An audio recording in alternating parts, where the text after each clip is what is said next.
He is in a prison within a prison. By the way, nebo chatande badde Besigye. Nti Besigye. Nechiba yo Gasimbagane. Why did you build a prison within a prison for who? You get which kind of category are those prisoners? You get so you need to inspect that conditions za prison within a prison zifanana zitia. How are they like those zitia?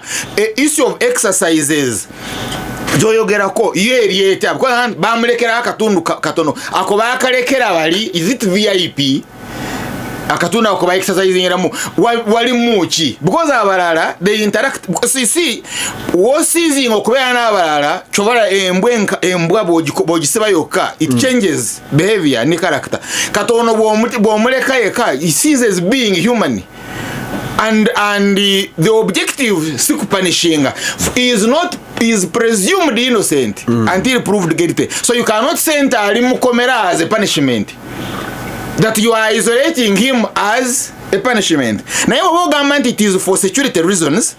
Abasiba balaboleta balimo kuleta coded messages. It can still be through prisons or no spokesperson wa prisoners. Asobora kwanga limbuyekera.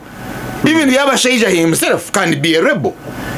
Inajana amwa codes. So that still does not work. Why don't you build a prison for them? Wobateka no manti bano ba bena ne dungeon nga tujimainti ya CMI. That's how you treat abaserikale because both mazo kutegera they are not entitled to justice. Court martial there is no justice for soldiers. So in PR mukulu Museveni bwatyo bwajagala eveyo and you have really prayed into his hands. Gasimbagane ne bannamawulire. Gasimbagane ne bannamawulire Radio Simba Peter Kibazo mu studios ejikwanju ya John Kakande Harunah Kanaabi ne Rwomushana. John mukuru Kibazo issue nemu ebisonga nyingi zetuno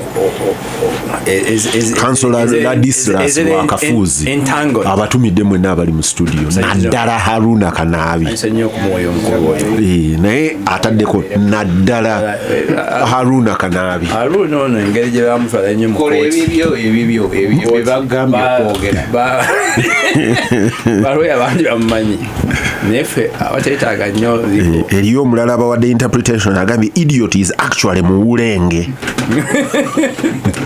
kati tuvudde ku mugwengere tugenze ku muwulenge